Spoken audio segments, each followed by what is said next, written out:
I read your story, and your boy was accused of some bullying, and you were ashamed as a parent, and you thought, I'm going to teach him a lesson. He lost his place on the school bus, and you said, you know what?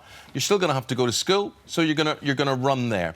And a lot of us don't have an issue with that at all. A lot of us would say, you know, fair play, that's a decent punishment. However, Ruth, you're saying what? Well, my issue with it, Brian, because I remember talking about it at the time, is then why post it? You know, that's your idea of punishing your child. You didn't let him get away with the bullying. But my issue is what do you gain from posting that online for the world to see? My two children are completely different. So some parents may not understand. My daughter is very easy. She never gives a problem. I can look at her and she'll behave. But for us parents that do have a child that is very difficult, that is not following directions, that is always trying to bend and break the rules, you have to step up as a parent and try to do something. Otherwise, eventually, it's going to be a court case against the child. And then you're going to end up with the child that's, you know, in the system, you know, breaking laws. No, Brian, I understand that. I understand that. And I think a lot of people don't have a problem. Actually, you were applauded the fact that you did discipline your son, you know, that he'd been bullying on the school bus, you weren't having it, and you said, you're not getting a lift to school, you can walk or you can run.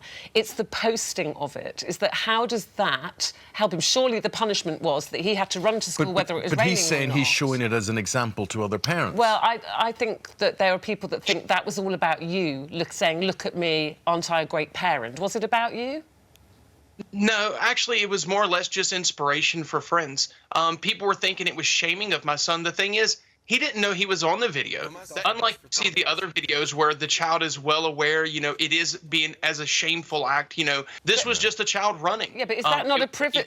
Is that, sorry, we're having a little problem with your sound breaking up. I hope you can still hear me. Was that not a privacy issue with your son, though? So, he didn't know you were filming him, but then you posted that online for everybody to see. That's humiliation. I only posted it for my actual Facebook friends to see. It was actually my friends that are the ones that made this go viral. Okay. I actually posted it to my personal Facebook page. Having control, this parental control or respect works two ways.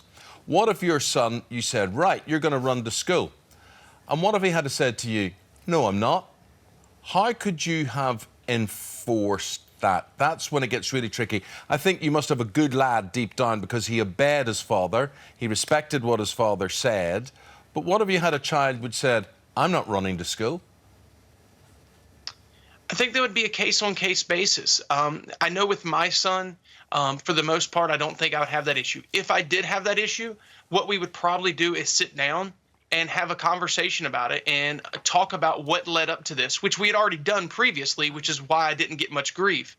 Wouldn't it have been, just to interrupt you, on a practical level, as a parent, the first port of call would be to sit down and communicate your issue with your child. The first parameter that you discussed was the fact that the school had asked him not to be on the bus for 3 days. That's the punishment. At that point, is it not your duty as a parent to think about offering some kind of support and guidance to him and to advise why this has been carried out and then to acknowledge the punishment that he's been given, to actually share it with your friends, just to bring what Ruth's comment is, to share it with your friends is even more humiliating with respect than to share it with the rest of the world, because they're the people who know you, they're the people in your group who you are meant to have a relationship with, and your child will feel humiliated by. All of the evidence, it's not a little bit of evidence, all of the evidence clearly states humiliating and shaming children is the worst type of discipline. Well, let's ask you, Brian, what was the reaction from your son when he knew... Well, first of all, he accepted his punishment, fair enough, but then when this went viral, has he been embarrassed, ashamed at this? How's he dealing with this? Definitely not shamed or embarrassed by it. It's actually become a bonding thing for me and him. You know, we actually joke back and forth about it. You know, if he's getting out of line, I'll joke with him like, son, you know, I'll make another video. And he's like, oh, dang it, Daddy. And I mean, I think what your son's trying to say as well in that is please don't. One of the reasons why we shouldn't go around shaming our child or believing it's a bonding experience is primarily because the only thing that a parent should offer a child is a foundation of safety.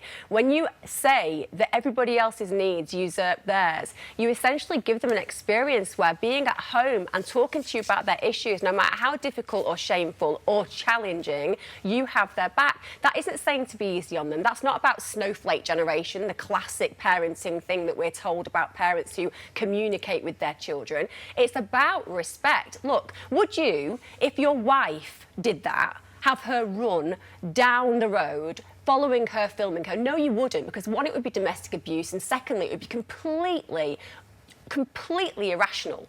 Why would you do that to a child? It's much like it's a lesson in life. But it's He's not teaching him a lesson in life. And you know what? It seems to have worked in that case. Of course it's worked in that case. I'd be terrified if my father filmed me, humiliated me, posted it on a thing where in 20 years of my lawyer... Well, you see, I think... No. Bryan? I think the thing is that Bryan has the authority that his children would listen to him. I have 4 children, and I love them dearly, but I don't think if I said to them, right, you're running to school tomorrow, I think they would say, Dad, take a hike. On your bike. On your bike yourself. Do you know what that is? So you're right, Eamonn, they would. Because when you feel non-afraid of your parents, when you know they love you and that they have your feelings of security invested at their centre, of course, my children would never expect me to do that because they are not afraid of me. Can I just ask you one last question, Bryan, then we have to say goodbye? Do you think that your son, his behaviour has changed because of that punishment or because he's frightened of you? Well, to give an answer to all of that kind of, he's not because he's afraid of me. It's because he respects me. He understands that I will do what I need to do to make sure he's on the right path to be a good, responsible adult.